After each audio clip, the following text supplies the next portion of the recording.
Bonjour à tous, aujourd'hui je voulais vous parler d'une plante qui est très invasive, c'est la renouée du Japon. Elle est même classée nuisible puisqu'elle va venir envahir des secteurs entiers. Donc là toutes les plantes que vous voyez ici là, c'est de la renouée du Japon. Donc ça a vraiment tout envahi, ça a fait un énorme buisson. Alors ce qu'il faut savoir, c'est que la renouée du Japon a été introduite en Europe à partir du 19e siècle dans des jardins, puisqu'elle a été trouvée jolie. Il se trouve qu'ensuite elle a envahi toute l'Europe, mais aussi d'autres continents, notamment l'Amérique. La renouée du Japon est donc évidemment présente en France. Je vais vous mettre une carte avec les différents départements et la présence en grande quantité ou non de la renouée du Japon. Pourquoi en fait la renouée du Japon est une grande concurrente à toutes les autres espèces et nuit en fait un petit peu à la faune? Eh bien c'est tout simplement parce qu'elle a une capacité de prolifération qui est très grande, elle a une croissance qui est également très rapide, 4 cm par jour et jusqu'à 100 grammes de matière pour un plant en une journée, c'est énorme. Aussi, en fait, elle va se multiplier grâce à ses rhizomes qui sont très grands. À chaque fois qu'un rhizome est coupé, un nouveau pied va pouvoir repartir de ce rhizome. La plante va rapidement se propager, notamment au niveau des chantiers, quand on va avoir un travail du sol.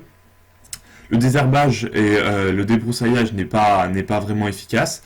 Autre chose aussi, c'est le fait qu'en fait ces rhizomes vont produire des dérivés phénoliques qui vont aussi limiter la concurrence des autres plantes en diminuant en fait leur croissance et en provoquant même leur mort. C'est ainsi que la renouée du Japon est nocive donc pour beaucoup d'espèces indigènes donc de nos pays.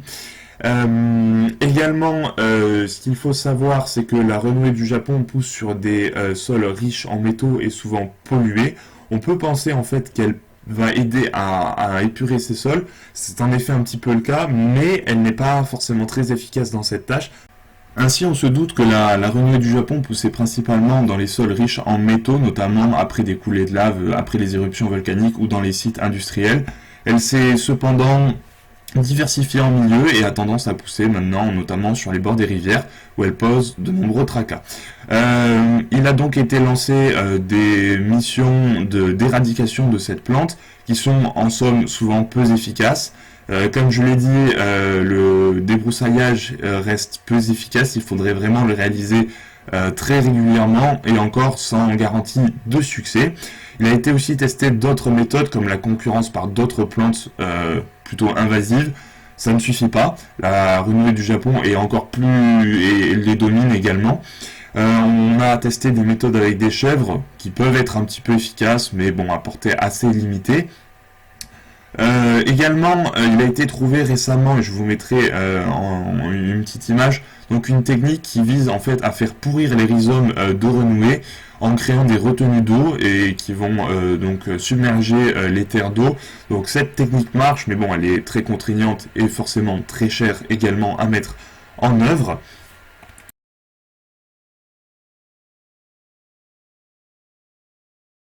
Et elle a un avantage, c'est qu'elle est comestible.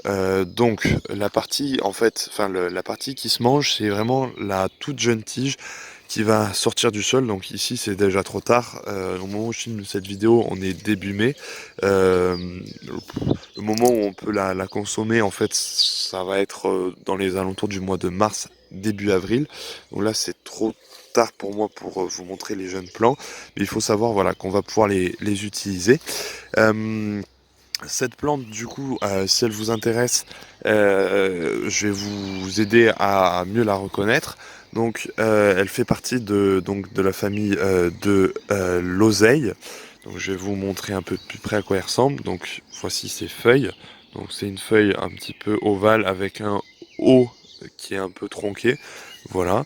La plante ne possède pas de poils, elle est glabre. Elle a des petites taches rouges voilà, sur la tige. Elle va monter très haut, donc là déjà on voit que la plante est plus grande que moi. Donc elle peut atteindre allez, les 2,50 m, 3 mètres. On va souvent voir en fait sur les lieux des restes donc de plantes séchées de l'année précédente. Et aussi donc un autre caractère qui est assez intéressant pour la reconnaître, c'est qu'en fait elle va faire des énormes massifs. Voilà. Ici, on a donc une plante sèche de l'année dernière. Donc, on se rend compte en fait qu'au moment où elle fait sa floraison, on va avoir plein de petites branchettes, là, comme ici, qui vont tenir des graines. Donc là, ici, il en reste une de l'année dernière. Hop, je vais essayer de faire le focus dessus. Là, à ce niveau-là, voilà. Si ça veut bien. Voilà, donc là vous avez une graine, et donc là, ici, il faut bien s'imaginer que partout, là, à ce niveau-là, on avait des petites graines, comme celle-ci, qui étaient accrochées. Voilà.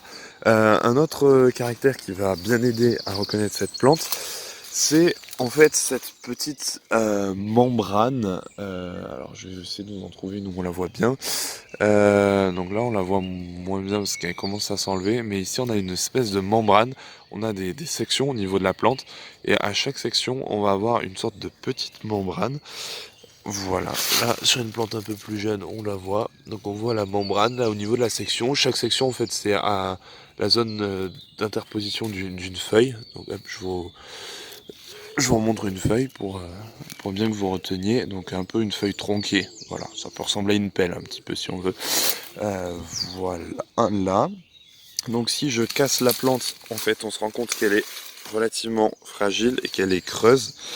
J'aurais bien aimé à casser plus proprement, mais apparemment ça ne veut pas. Donc c'est une plante creuse. De toute façon, si vous appuyez dessus, vous allez vous rendre compte que voilà, vous pouvez l'ouvrir, l'éventrer, hein, voilà, comme ceci, et on voit ici que la plante est creuse. Voilà.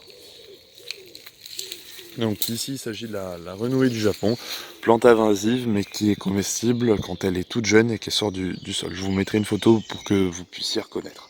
Voilà.